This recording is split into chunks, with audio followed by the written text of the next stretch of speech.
Muito bem, meus irmãos, eu quero, junto com vocês, nesse período de exposição do texto sagrado, meditar sobre o Cristo eterno, o Cristo exaltado.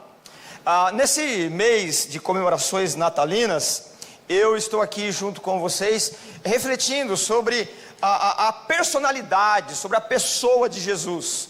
E o colorido da pessoa divina, do Cristo encarnado, tem que ser a partir das Escrituras. Como nós já meditamos aqui algumas vezes, um homem chamado Erasmo, numa época da igreja, ele disse que se Jesus se apresentasse a nós, numa noite como essa, nós teríamos muitas condições de admirá-lo, aprenderíamos muito sobre ele, mas nada pode dizer quem ele é de forma tão eficaz, de forma tão eficiente, senão pelas Escrituras. São as Escrituras que dizem quem é o Senhor.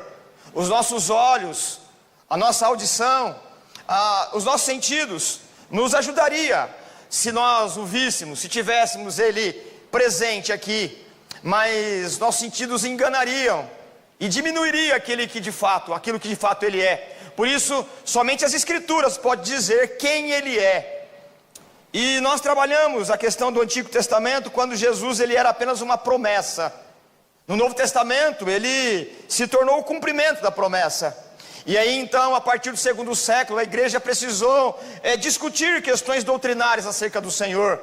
A igreja, então, por meio das Escrituras, ela entendeu que Jesus, ele é a semente divina que está no coração, no desejo de cada ser humano. A igreja também precisou definir de forma escriturística, doutrinária, que o nosso Salvador, ele é verdadeiramente homem, ao mesmo tempo que é verdadeiramente Deus. A igreja precisou também discutir a partir de um movimento do monastério, entender que o pecado não é a questão de um distanciamento social, que o pecado é uma questão de natureza. Em seguida, nós discutimos aqui a questão dos benefícios dos monastérios, mas também daquilo que os monastérios tornaram dificultoso de entender, que como nós somos sal da terra e luz do mundo. Discutimos também num dado momento a questão de que a salvação está em Jesus Cristo, somente em Jesus Cristo. Isso nós falamos na questão do período da reforma. E hoje pela manhã nós trabalhamos aqui a questão da humilhação do Senhor. A humilhação, ela começa na concepção, no ventre de Maria, e ela termina na sua ressurreição. Todo o período da vida de Jesus, na sua dependência humana, percebe que Deus não depende de ninguém. Deus só é. Deus existe na eternidade. Mas na encarnação, o Filho de Deus dependeu do leite materno, do cuidado materno, da instrução materna. Isso por si só foi a humilhação do Senhor. Estar debaixo da lei, estar sobre o jugo da lei romana, estar sobre trabalho difícil e pesado, e nascer num contexto de pobreza. Tudo isso diz respeito à sua humilhação. E também a questão da crucificação. E quando Jesus ressuscita, começa um movimento contrário. A humilhação é a descida do verbo de Deus para habitar entre nós, para viver uma vida como nós vivemos, de forma digna. O nosso Senhor viveu como homem. E o movimento de exaltação, quando ele é ressurreto e recebendo um corpo transformado e ser ascendido, ser levado a estar à direita do Pai, esse é um movimento de exaltação. E quando Jesus voltar, nós então seremos julgados por aquele que foi humilhado. E nesse momento eu queria, junto com os irmãos, a partir de alguns textos de Apocalipse, que nós vamos simplesmente fazer uma leitura, olhar para aquele Cristo que nós celebramos no Natal.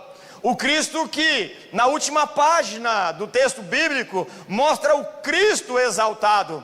A criança frágilzinha, aos olhos humanos, numa manjedoura, agora é o Cristo exaltado. O Cristo todo-poderoso, o Cristo que domina o Cristo que não está ameaçado por nenhum poder. É nesse Cristo é por esse Cristo que nós esperamos, é nesse Cristo que nós cremos. O nosso Natal não se resume à beleza, a singeleza e humildade da manjedoura, mas o nosso Natal, ele tem que voltar os nossos olhos para a grandeza daquele que é todo poderoso. Por isso que o último capítulo dos textos sagrados, que nós chamamos de Apocalipse, tem aí as últimas peças do Evangelho, onde nos revela o Jesus eterno. E para tanto, eu fiz aí uma seleção de alguns textos que vão nos ajudar a entender quem é o nosso Salvador. O primeiro texto que eu quero ler com os irmãos, e aí eu conto com o auxílio aí dos nossos irmãos lá da projeção, da mídia, é o texto de Apocalipse capítulo 1, do verso 17 ao 18. Nesse texto, nós já temos a apresentação, o Cristo, o primeiro e o último. Outra maneira de dizer sobre essa grandeza do Senhor é o alfa e o ômega. Essa expressão de primeiro e último, ela nos remete a um poder soberano, nos remete a um domínio de que nada escapa do seu controle, do seu poder. A ideia de primeiro e único, ou primeiro e último, ela tem uma ideia do Todo-Poderoso. É por isso que nesse texto de Apocalipse nós temos essa informação do João, quando ele está começando a pintar esse retrato, que nós já lemos aqui no começo do culto. Ela é a revelação de Deus, e nessa revelação, qual é a constatação da qual o João vai registrar aqui? Quando ele tem essa revelação, ele escreve: quando eu o vi, eu caí aos seus pés como morto.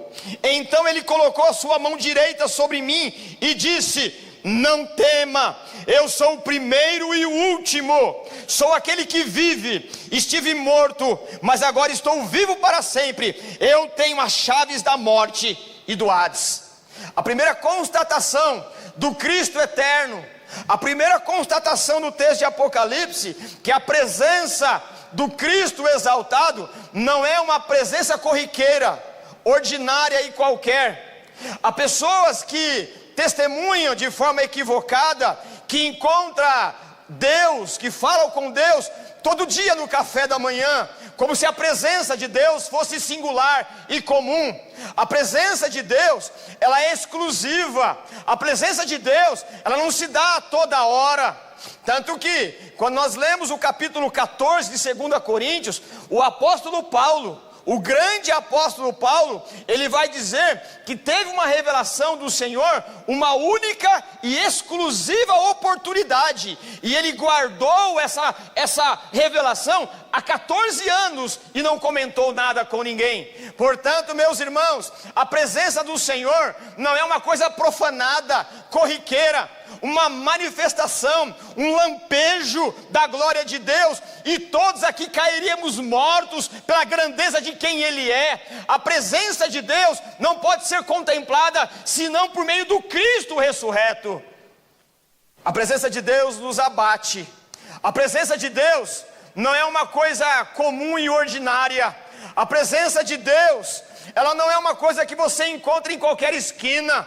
Deus não se mostra de uma forma plena, não porque Ele se esconde de forma egoísta, mas para nos preservar do juízo. A presença santa de Deus, ela nos consome. E quando o João ele contempla o próprio Cristo ressuscitado, ele cai como morto, inerte, porque a presença de Deus, ela tem esse poder que escrutina, que analisa, que sonda o que nós de fato somos. Por isso que quando nós lembramos do Salmo 139, tu me sondas e me conhece, sabe quando me assento e me levanto. Como em outra oportunidade já discutimos aqui, eu e você não podemos de uma forma explícita, clara, de uma forma pública dizer o que se passa nos nossos pensamentos dioturnamente. Você não pode, num contexto como esse, de pudor ou por pudor, dizer o que se passou na sua imaginação durante esse dia. Você ficaria envergonhado por conta dos maus pensamentos, da sua ira exacerbada, equivocada, do seu senso de justiça equivocado, e por conta da presença perscrutadora do Senhor, Ele sabe da palavra que vem à nossa boca, Ele sabe o que nós queremos dizer de fato, de verdade, Ele sabe quais são as intenções das nossas obras, e porque nada escapa ao Senhor, a presença do Senhor deve ser temida, a presença santa do Senhor deve ser algo sacrossanto. Nós não podemos enfrentar de cara limpa a presença do Senhor. É por isso que quando o João, melhor dizendo, ele diante do esplendor da glória do Deus que se revela, ele cai como morto, como um abatido, como alguém vencido. Mas quando ele se percebe diante da face do Senhor, ele ouve a voz daquele que nos propicia, e a voz diz: não tenha medo, eu sou o primeiro e o último, eu sou aquele que vive. De fato, estive morto, mas agora estou vivo para todo sempre. Eu tenho as chaves da morte. O que nós aprendemos aqui é que ninguém pode se encontrar com o Deus Todo-Poderoso sem Jesus Cristo. Sem Jesus Cristo, a santidade de Deus nos consumiria.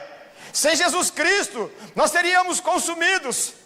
Esse é um problema que quando eu ouço algum tipo de louvor, de música, de adoração, em que se há uma reivindicação de que a glória de Deus desça plenamente aqui, não é possível suportar a glória de Deus sem Jesus Cristo.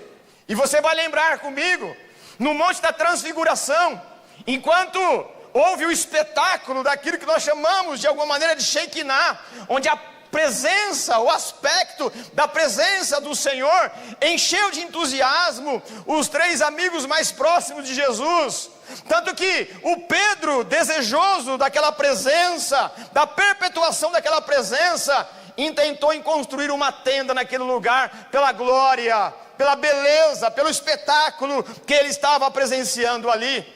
Mas quando a voz do Santo, quando a voz de Deus se pronunciou, eles caíram em terra, porque não há ser humano que possa suportar aspecto da santidade de Deus. E quando eles caem como morto, Jesus estende as mãos, e aí então eles recobram a consciência. Nisso, naquele texto e aqui, só há uma conclusão escriturística e teológica: não é possível contemplar o sagrado senão por meio de Jesus Cristo. Não é possível encontrar ou contemplar a santidade plena do Senhor sem Jesus Cristo, o Filho de Deus. É por isso que Ele é o mediador, é por isso que Ele se coloca entre a santidade absoluta e o pecador absoluto. Por meio de Jesus, nós podemos contemplar a face do Senhor na eternidade. Sem Jesus não é possível contemplar de forma prazerosa. Nós cairíamos como mortos, como fulminados. Mas então a voz do Cristo Salvador diz: não tenha medo. E se o nosso Cristo resolveu o problema da eternidade, Ele é poderoso para resolver os problemas do tempo que nós vivemos. Não há crise depressiva, não há angústia, não há falta, não há déficit que o Senhor não pode nos socorrer. Cristo, que nos deu a salvação, também é poderoso para nos dar prosperidade, também é poderoso para nos dar ânimo, também é poderoso para nos dar dons, também é poderoso para nos dar a alegria de desfrutar a vida desse lado da eternidade. Não tenha medo. O nosso Natal não se resume ao dia 25, o nosso Natal é perpétuo. Em seguida, no capítulo 2, verso 1, o Cristo que é o dominador, o Cristo que é o verdadeiro governador, Ele se apresenta como supervisor da igreja. E no capítulo 2, verso 1, ele diz: estas são as palavras daquele que tem as 7 estrelas em sua mão direita e anda entre os 7 candelabros de ouro. Nós já discutimos aqui pela manhã também a importância da expressão à direita, a expressão de autoridade e de privilégio. Isso nos ajuda a compreender que a igreja não está à deriva, A igreja, ela não está à mercê da sua própria sorte. A igreja, ela não existe por conta dos dons e talentos humanos. A igreja, ela não está fadada à derrocada. A igreja, ela não faliu. A igreja não se perdeu, porque Jesus é o supervisor da igreja. Ele caminha no meio da igreja, ele anda no meio da igreja, ele cura a igreja, ele corrige a igreja. Como está escrito, ele mesmo faz a ferida, mas ele mesmo sabe curar. Benditas são as mãos da graça que nos fere, bendito a mão que maneja a vara da disciplina, benditas são as mãos do Senhor que nos corrige, para que nós não nos tornemos crianças mimadas. Benditas dificuldades que vêm sobre a igreja, não para nos matar, mas para nos fazer prósperos, abençoados e maduros na fé. Aquele que fere é aquele que sara também. Cristo é o supervisor da igreja. A igreja não está à deriva, a igreja não está condenada à derrocada. A igreja vence, porque Cristo é o supervisor da igreja. Nós também encontramos no último capítulo das Escrituras, Cristo sendo celebrado, não apenas na terra, mas no céu. Cristo, ele é celebrado por toda a criação, debaixo da terra, como está escrito em Filipenses, na terra e acima nos céus. É por isso que nós lemos em Apocalipse capítulo 5, verso 9 e 10. Tu és digno de receber o livro e de abrir os selos, pois fosse morto e com teu sangue compraste para Deus homens de toda tribo, língua, povo e nação. Tu os constituíste reino e sacerdotes para o nosso Deus, e eles reinarão sobre toda a terra. Bendita a graça do Senhor, que reúne num só rebanho de salvos, gente do norte e do sul, do leste e do oeste, gente das diversas matizes de cores culturais, gente de diversas línguas. A linguagem do amor de Deus não tem uma gramática específica. A linguagem do amor de Deus é universal. A linguagem do amor de Deus, ela transcende a gramática escrita e é o som da verbalização. A gramática do amor de Deus, ela alcança os nossos ouvidos, desce para as nossas emoções e transforma a nossa alma, porque a linguagem do amor de Deus reúne pessoas dos quatro cantos da terra, e todos nós entendemos a linguagem do amor de Deus, e ela se expressa de uma maneira extraordinária e plena na cruz do Calvário. Ele é digno de receber o livro e de abrir os selos. Ainda em Apocalipse capítulo 5, 12, Jesus é celebrado pela multidão da população celestial, e eles cantam: digno é o Cordeiro que foi morto de receber poder, riqueza, sabedoria, força, honra, glória e louvor. Ainda em Apocalipse capítulo 5, verso 13, o louvor que toma conta, que enche toda a criação, diz assim: aquele que está assentado no trono, e ao Cordeiro seja o louvor, a honra, a glória, o poder para todos sempre. O Cristo que nós cultuamos, ele também é Cristo que controla o curso da história. A história não é um eterno retorno, como ensina algumas filosofias orientais, como ensina o pessoal da reencarnação. Não é uma repetição num círculo hermético em que não se pode escapar, segundo as obras de cada um.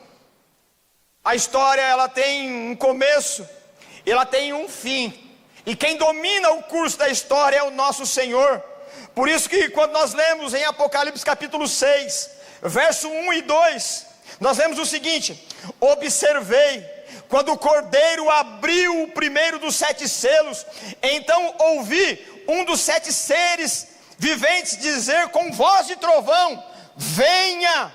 Olhei, e diante de mim estava um cavalo branco, seu cavaleiro empunhava um arco, e foi-lhe dado uma coroa. Ele cavalgava como vencedor, determinado a vencer. Não é outro esse cavaleiro senão o Cristo que redimiu. Não é outro o símbolo desse cavalo branco senão o Evangelho que é pregado. E quem pode vencer a mensagem do Evangelho? Quem pode fazer com que não se levante pregadores? Quem pode se opor à mensagem da cruz? A mensagem da cruz, ela prevalece. A mensagem da cruz, ela é ouvida por séculos, ela é combatida, mas os seus adversários não sobrevivem para contar a história, porque o cavaleiro saiu como vencedor e para vencer. Na época conhecida como Iluminismo, a época da razão, alguém disse que depois de 100 anos, àquela época, século XVIII mais ou menos, 1700 e alguma coisa, alguém disse que a Bíblia viraria peça de museu, e nunca mais se ouviria falar sobre o Evangelho. Muitos de nós sequer ouvimos falar desse pensador iluminista, mas a Bíblia está sendo pregada inclusive nessa noite, porque o Evangelho vence, porque nós vencemos com ele, porque o cavaleiro saiu num cavalo branco para vencer, e se ele vence, nós vencemos com ele. Cristo controla a história não está à deriva, a história não está ao acaso, há alguém governando, esse alguém é o nosso Senhor. Cristo também em Apocalipse, ele é o Rei eterno que julga os ímpios. Não se deixe enganar, Deus não se deixa escarnecer. Não há pecado que não seja cobrado, não há pecado que não tenha que ser pago. Toda transgressão exige um pagamento. Deus não se deixa escarnecer. E aqui nós temos um problema. Todos nós pecamos. Todos nós somos pecadores. Num currículo tenebroso, num currículo em que o apóstolo Paulo revela a nossa verdadeira natureza, no capítulo 3 de Romanos, ele diz que ninguém busca a Deus, que todos se desviaram. Ele diz que todos azedamos, todos perdemos o valor. Ele diz que debaixo de nossa língua há veneno de serpente, pronto a inocular no primeiro em que está contrário àquilo que nós pensamos ou desejamos. Todos nós. E a conclusão do apóstolo Paulo é que todos pecaram e destituídos estão da glória de Deus. O problema é que os textos bíblicos não apenas narram a nossa condição, diz que há um juízo e Deus não se deixa escarnecer. Deus não coloca, não empurra para debaixo do tapete as nossas mazelas existenciais. Deus não esquece os nossos erros. A exigência de Deus tem um padrão divino, um padrão moral inalcançável. Por isso que não é possível alcançar a salvação pelas obras. E diante dessas informações, o Evangelho, antes de ser uma boa notícia, ele é uma péssima notícia. Você é pecador e está debaixo do juízo de Deus. Mas quando nós lemos que Cristo julga, no capítulo 11, verso 15 está escrito: o reino do mundo se tornou de nosso Senhor Jesus Cristo, e ele reinará para todo o sempre. E no reino do nosso Senhor não se admite falcatrua. No reino do nosso Senhor não se admite meia boca moral. No reino do nosso Senhor não se admite politicagem. No reino do nosso Senhor exige-se justiça, num patamar que nós não temos mais condições e habilidades de viver. Ainda no capítulo 11, verso 17, o rei que julga, o rei eterno que julga os ímpios, nós encontramos a seguinte informação: graças te damos, Senhor Todo-Poderoso, tu és e que eras, porque assumiste o teu grande poder e começaste a reinar. Ainda em Apocalipse 11, 18, o rei que julga, está escrito: as nações se iraram, mas a sua ira chegou o tempo de julgares os mortos e de recompensares os teus servos, os profetas, os teus santos e os que temem o teu nome, tanto pequenos como grandes, e de destruir os que destroem a terra. Meus irmãos, é inexorável, não há maneira de burlar o sistema da graça, não há meio de tomar uma vertente, um atalho no reino de Deus. Só há um caminho, e esse caminho é o caminho da justiça. O problema é que nós não temos competência moral para trilhá-lo, e é por isso que o julgamento ele se faz necessário. E há duas maneiras que Deus julga o pecado. A primeira é na cruz. Aquele que recebe o julgamento da cruz, aquele que recebe Jesus como Senhor, tem os seus pecados perdoados. Mas aqueles que resolvem na sua infantilidade espiritual, na sua religião pensada, resolver os próprios problemas da impiedade, terá uma dívida para pagar na eternidade. E aqui é outra maneira de, entre aspas, resolver o problema com Deus, entre aspas, no sentido que ela não será pagável, é pagar na eternidade no inferno. Existem duas maneiras em que Deus julga o pecado. Uma delas é na cruz, de forma pontual e definitiva. Portanto, todos aqueles que olharem para a cruz e receberem o sacrifício de Jesus, encontrará perdão. Mas aqueles que desdenharem da oferta da salvação, mas todos aqueles que zombarem da cruz de Cristo, da oferta de Deus, estarão condenados, porque é inexorável, porque Cristo haverá de julgar os ímpios, e toda a nossa culpa está depositada nele. Ainda em Apocalipse, nós vemos Cristo vencendo o diabo e os seus aliados. É vã ilusão criar em nossa mente um mundo dualista, em que há duas forças opostas disputando o poder do mundo. Há uma infantilidade, um engano, um engodo em todos aqueles que entendem que há uma força sumamente boa, e do outro lado uma força totalmente maligna, que se opõe em conflito, disputando a gerência do mundo. Não é assim que a Bíblia ensina. Há um único Deus que domina sobre tudo e sobre todos. Não há uma disputa do controle, não há uma disputa do governo do mundo. Há só um Senhor. Inclusive o diabo e os seus aliados estão subordinados ao poder do Senhor. É por isso que nós vamos ler em Apocalipse capítulo 12, a partir do verso 9. O grande dragão foi lançado fora. Ela é a antiga serpente, chamada Diabo ou Satanás, que engana o mundo todo. Ele e os seus anjos foram lançados à terra.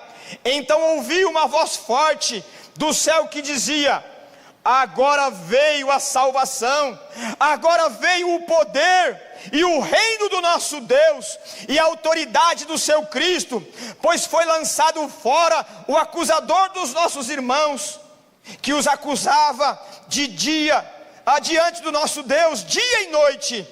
Eles o venceram pelo sangue do Cordeiro e pela palavra do testemunho que deram. Diante da morte, não amaram a própria vida.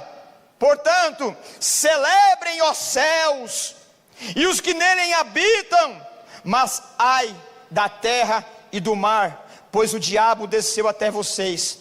Ele está cheio de fúria, pois sabe que lhe resta pouco tempo. Portanto, meus irmãos, Satanás não pode ser vencido por meio de uma bravata, por meio de uma palavra de ordem. Satanás não pode ser vencido num momento como esse, todos nós nos levantássemos, erguesse a mão e dissesse: saia em nome de Jesus.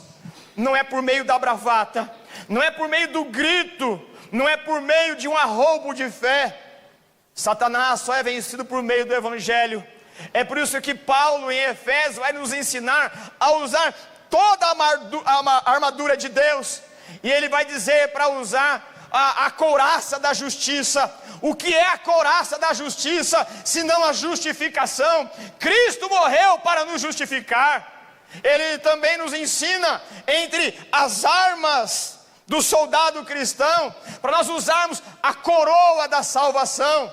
A coroa da salvação é o evangelho que nos foi ofertado. É verdade que Satanás ainda nos acusa. É verdade que tropeçamos. É verdade que quando você e eu erramos, há uma intenção maligna, há uma perniciosidade voluntária que sugere na nossa mente em que nós perdemos a salvação, em que não há mais jeito para nós recuperarmos aquilo que Cristo nos deu. É por isso que você e eu, quando nós tropeçamos, quando nós erramos, nos abatemos e queremos recuar. E Paulo vai dizer que você precisa usar o capacete da salvação. É verdade de Satanás que você errou, é verdade que você tropeçou, mas é verdade também que o sacrifício da cruz é poderoso para nos restaurar a posição de filho a todo tempo. Deus não te salvou agora para se arrepender depois. Deus nos salvou, pagou a nossa dívida e nós somos salvos em nome de Jesus. Portanto, recupere a alegria da salvação. Reveja a tua voluntariedade de servir o reino de Deus e porte-se como um soldado de Cristo, um filho de Deus. E receba do Senhor a alegria da salvação, porque Satanás já está derrotado. Nós somos salvos em Jesus. Cristo também, Ele é o Cristo do povo redimido. É do lado dele que nós estamos.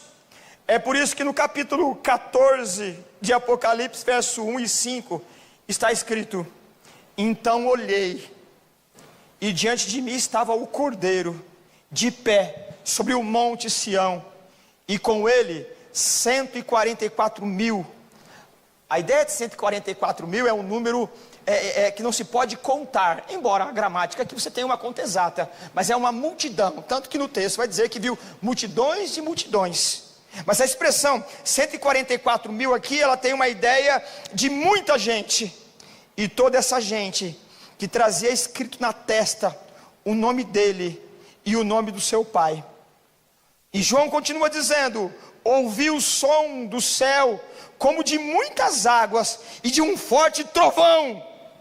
Era como de arpistas tocando as suas harpas, e eles cantavam um cântico novo diante do trono, dos 4 seres viventes e dos anciãos. Ninguém podia aprender o cântico, a não ser os 144 mil que haviam sido comprados na terra.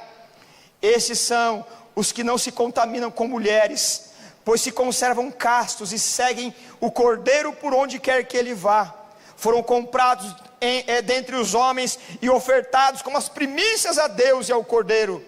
Mentira nenhuma foi encontrada em suas bocas, eles são imaculados. O mesmo Cristo que julga os nossos pecados, o mesmo Cristo que julgará os ímpios, recolhe perto de si os salvos. O mesmo Cristo que julga para a eternidade, julgou no tempo os nossos pecados por meio da cruz. O mesmo Cristo que tem o seu povo redimido, em Apocalipse capítulo 16, versos 5 e 7, Ele é o Cristo justo. É por isso que nós lemos: tu és justo, tu, ó Santo, que és e que eras, porque julgaste todas as coisas, pois eles derramaram o sangue dos teus santos e dos teus profetas, e tu lhes deste sangue para beber, como eles mereceram. E ouvi o altar responder: sim, Senhor Deus Todo-Poderoso, verdadeiros e justos são os teus juízos. Portanto, meus irmãos, à medida que nós vamos lendo o texto de Apocalipse, a partir de todo o Evangelho, a partir das cartas, nós vamos compreendendo que a única maneira de encontrar salvação é a sombra da cruz. Ali está o justo, ali está o homem que nos salvou, ali está o Deus que nos amou. A única maneira de escapar para a salvação é correr aos pés da cruz e receber com alegria a dádiva do amor de Deus. É por isso que nós lemos ainda Nas últimas páginas do Apocalipse, no capítulo 19, o Cristo que ama a sua noiva. E é possível que alguns de nós aqui tivemos algumas experiências no campo do matrimônio, no pré-matrimônio, que foram frustrantes. Isso faz parte do jogo da vida de alguma maneira. Mas o noivo que ama a igreja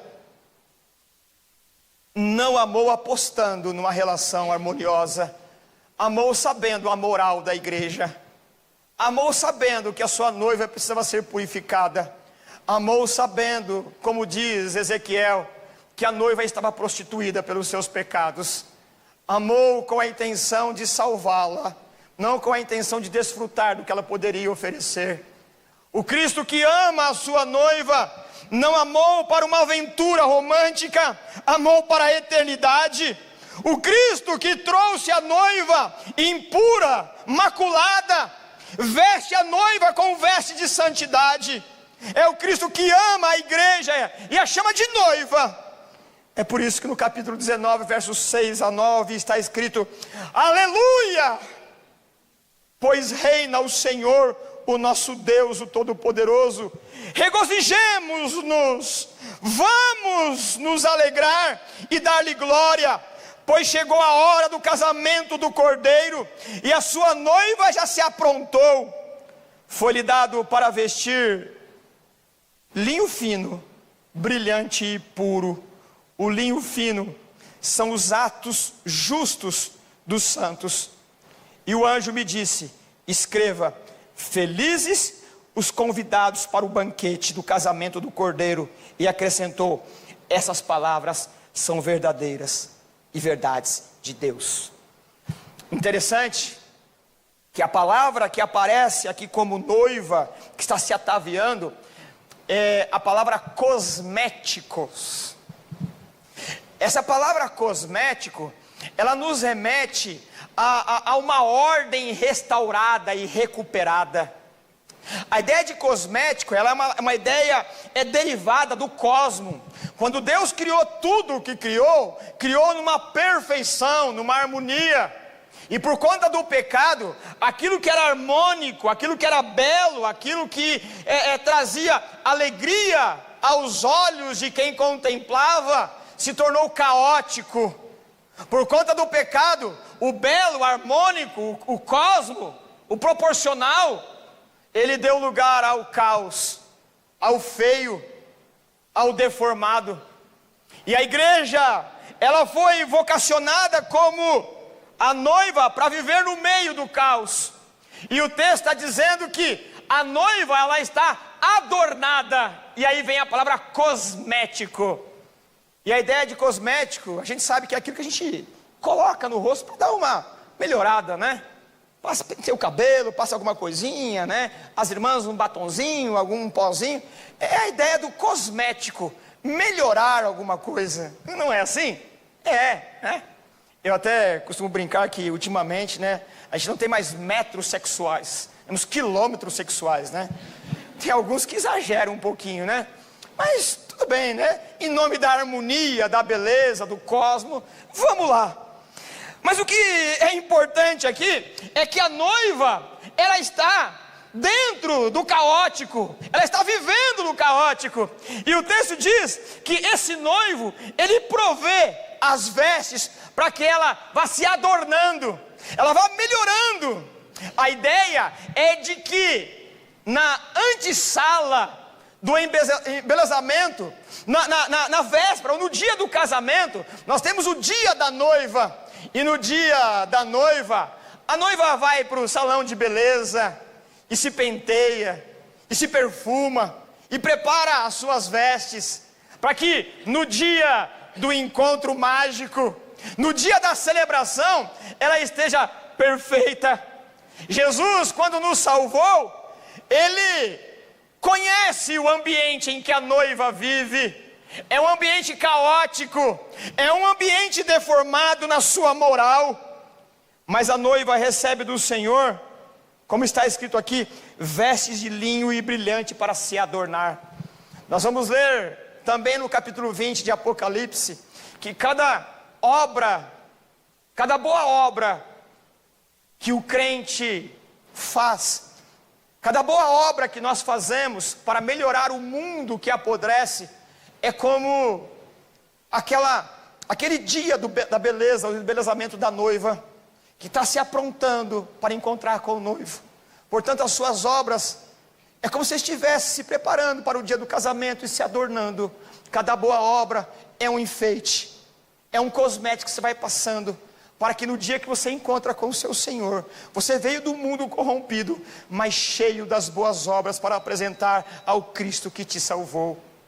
Deus nos deu linho, e o texto diz que são linhos de justiça. Portanto, quando nós falamos sobre o Cordeiro que nos salvou, quando nós falamos sobre o Cristo encarnado, há um constrangimento. Ele não apenas nos salvou, mas Ele também oferece os cosméticos para que nós vamos nos embelezando na jornada para a eternidade. E cada ato de justiça é um enfeite que você coloca para celebrar no dia do encontro. Que o Senhor te deu oportunidades para ser manso e humilde, justo e correto, para que no dia da celebração, no dia da volta do Senhor, você tenha as suas obras para oferecer em celebração àquele que te salvou, aquele que tirou do mundo prostituído, de um mundo de imoralidade, e te fez noiva redimida, santa e imaculada, para encontrar com o Cordeiro de Deus, o noivo que nos redimiu. Esse Cordeiro de Deus também, o Cristo eterno, Ele é o Cristo que faz todas as coisas novas. E por isso que nós encontramos em Apocalipse capítulo 21, verso 1 e 2. Então vi novo céu e nova terra, pois o primeiro céu e a primeira terra tinham passado. O mar já não existia. Eu vi uma cidade santa, a nova Jerusalém, que descia do céu da parte de Deus, preparada como uma noiva adornada. Mais uma vez a palavra adornada, cosméticos, adornada para o seu marido. Portanto, meus irmãos, o mundo que nós vemos hoje, ele tem prazo de validade. Nesse novo céu e nova terra, nós não vamos precisar mais orar pela recuperação dos irmãos. Nesse novo céu e nova terra, nunca mais vamos ouvir de homens que abandonaram a sua família por conta de uma aventura sexual ilícita. Nós nunca mais vamos ouvir que roubaram o dinheiro da merenda das crianças. Nós nunca mais vamos ouvir que o dinheiro do imposto, para melhorar a estrutura da cidade, está financiando a farra de políticos desonestos. Quando novos céus e nova terra se instaurarem de forma plena, nós nunca mais vamos ter notícia que o crime cooptou os adolescentes.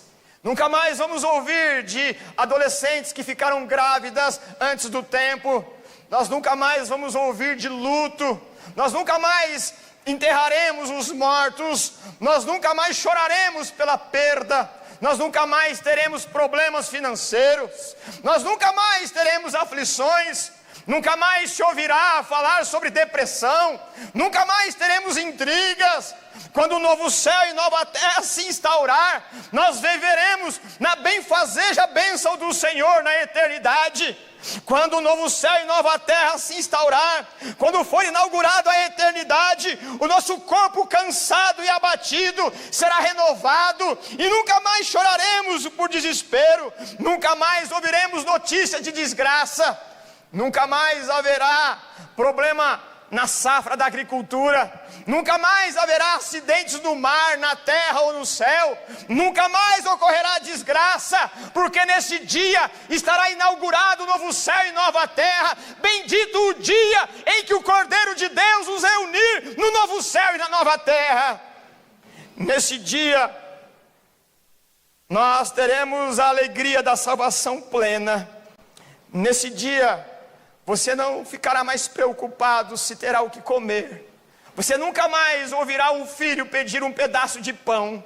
Você nunca mais terá a angústia de dores lancinantes. Você nunca mais terá o peso do pecado. Você nunca mais gemerá com dores. Você nunca mais terá notícia de causa alguma que tenha dano.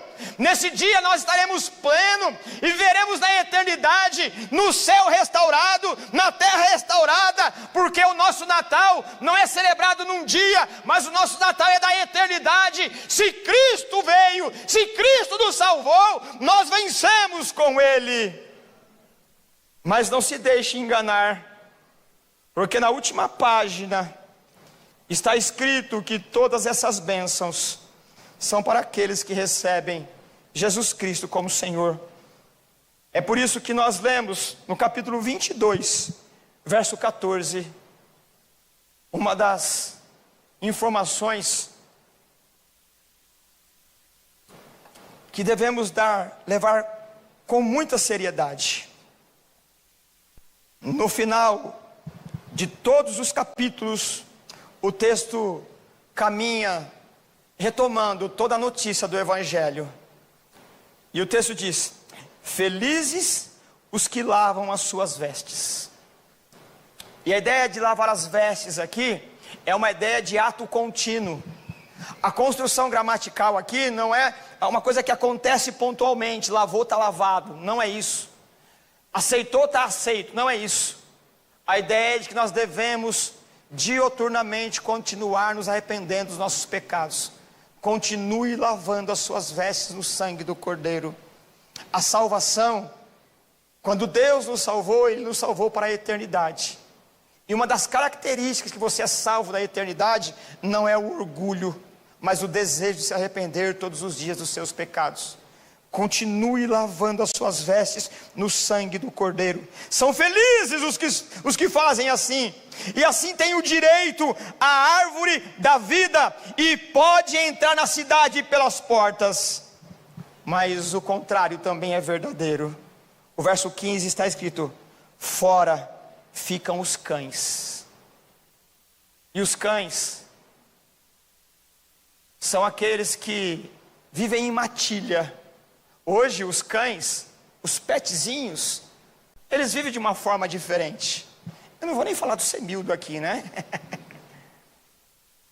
Mas os cães nessa época era símbolo de qualquer tipo de repugnância. Os cães, por viverem em matilha, eles atacavam. E Jesus, nas últimas linhas, está dizendo que você não pode viver como um cão. Que a qualquer ofensa que você acha que sofreu, atacar como um cão. É um cão que rosna, é um cão que late, é um cão que avança, é um cão que quer morder. Você não pode estar entre a matilha dos que ficam fora. Você precisa entender que você também é tão pecador como aquele que você acha que te ofendeu. Você precisa lavar as suas vestes no sangue do Cordeiro. Fora ficam os cães, porque a qualquer evento da vida quer avançar e brigar. Os cães também não têm moral. Os cães não têm pudor. Copulam onde quer copular. Vivem à margem da moralidade, porque não tem moral ou imoral. São seres amorais. E hoje nós vivemos uma sociedade que vive assim. Nas festas raves, nos encontros das baladas, nos bailes funks, vive-se como cães. Deu vontade de necessidades fisiológicas, se faz ali mesmo. Deu vontade do intercurso sexual, faz ali mesmo, a céu aberto, porque não tem mais pudor. São os cães.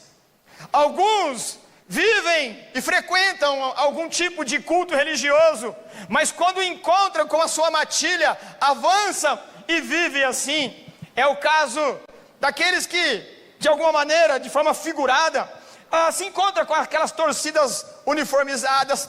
Muitos de nós vemos nossos adolescentes na igreja envolvidos, mas quando sai com a turba, quando sai com os seus pares, avançam. Não se deixe enganar, os cães ficam de fora. Portanto, você precisa celebrar o Natal lavando as suas vestes no sangue do Cordeiro. Não se deixe confundir com a matilha dos que avançam, dos que querem morder, dos que rosnam, dos que estão animalizados pela sexualidade. Sejam santos e estejam do lado daqueles que foram justificados. Ficarão de fora, além dos cães, aqueles que praticam a feitiçaria. A palavra para feiticeiro aqui é fármacos. Para nossa cultura, o feiticeiro é aquele que gerencia, que governa um templo ou um terreiro religioso de culto afro, de culto espiritualista, de macumba ou coisa dessa natureza. Mas a palavra que aparece no texto aqui é fármacos. A palavra fármacos, ela dá origem à palavra farmácia. E feiticeiro é todo aquele que usa alguma substância para alterar o psique. O feiticeiro é todo aquele que usa algum tipo de droga, de substância, para potencializar o potencial de pecado. Quando é inibido, vergonhado para não cometer tal crime, tal ato vergonhoso, toma uma dose disso, uma pílula daquilo, para se desinibir. Esse tipo de fármaco, esse tipo de comportamento é chamado de feitiçaria. Pessoas que usam de substância para alterar e para deixar um pouquinho mais leve, esses ficarão de fora, porque tem vergonha de pecar, mas usa entorpecente para poder pecar mais. Que o Senhor nos guarde dessa desgraça, que o Senhor nos ajude a levar essa mensagem àqueles que acham que uma dose a mais não tem problema, aqueles que usam de entorpecente para poder se desinibir. E você já ouviu alguém dizendo assim: eu sou muito tímido, mas depois que eu tomo uma dose a mais eu me solto? Esses são os feiticeiros que ficarão de fora. Corra para a sombra da cruz, venha lavar as suas vestes no sangue do Cordeiro. Ainda há tempo, você ainda pode fazê-lo. Arrependei-vos dos seus pecados, creia em Jesus, o Salvador. Ficarão de fora também os que cometem imoralidade. E a palavra para imoralidade, que está traduzido como imoralidade sexual, é porneia. E a ideia de porneia, de onde vem a palavra pornografia, é uma ideia de sensualização. Não é uma ideia somente da coisa praticada em si, mas todo aquele que usa a estética corporal para seduzir.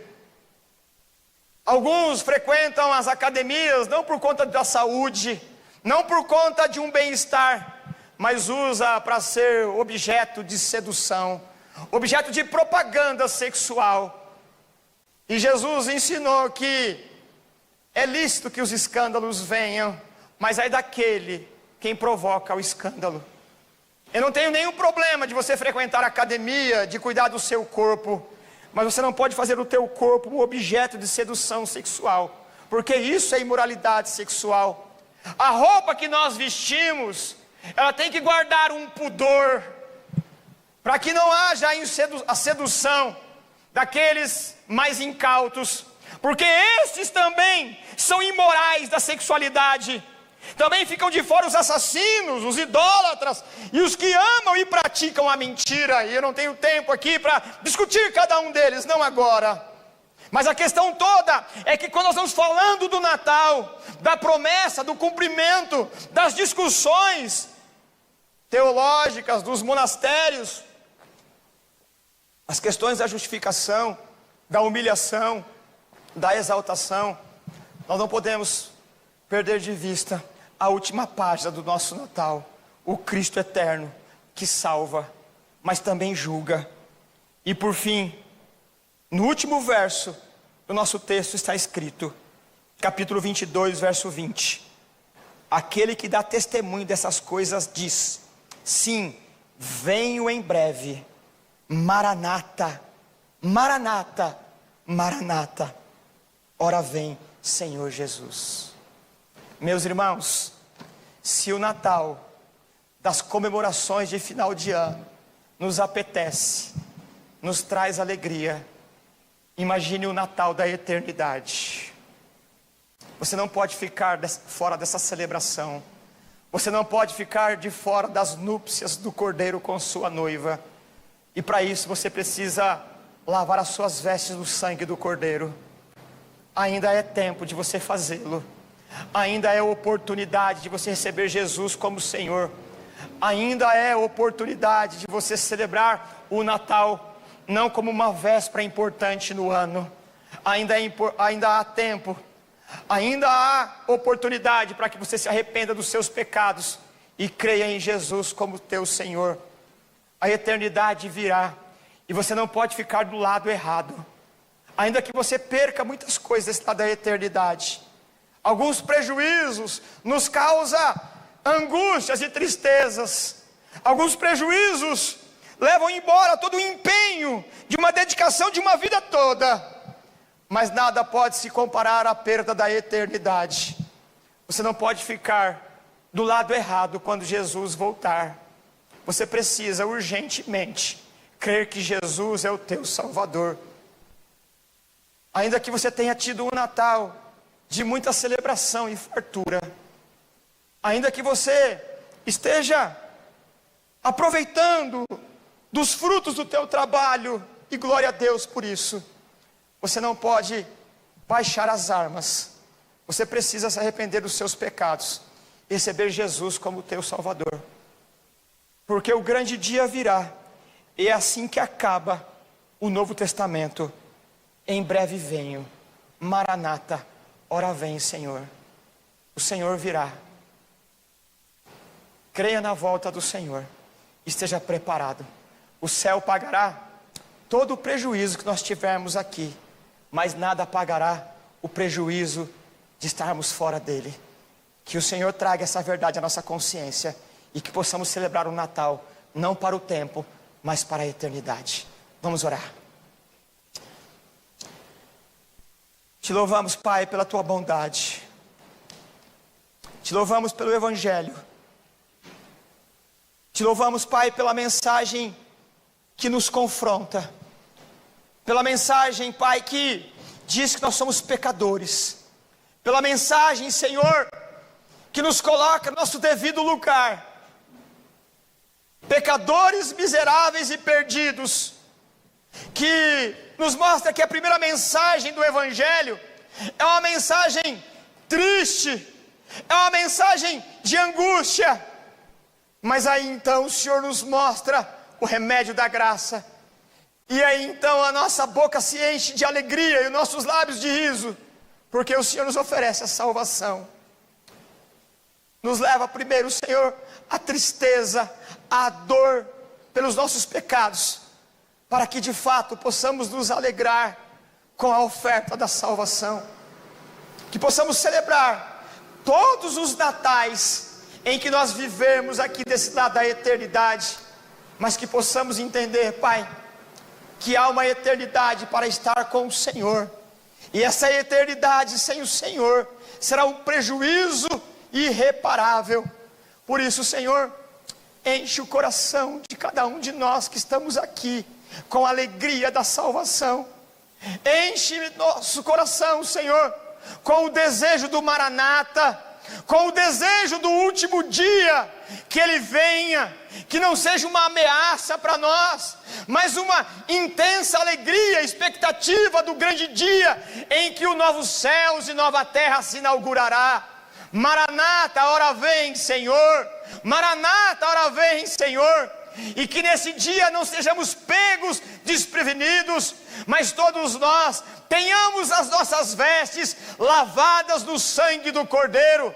Que o Senhor encontre cada um de nós aqui, os nossos amigos, os nossos familiares, cada um de nós aqui, celebrando e estando do lado dos justos que lavaram as vestes no sangue do Cordeiro. Se ainda há alguém que está na matilha dos cães, se ainda há alguém que está ainda no grupo dos feiticeiros, dos imorais, que o Senhor traga o arrependimento nessa noite, e que possamos celebrar não apenas o Natal festivo, mas o Natal do novo nascimento, no dia que nós nascemos para o Evangelho.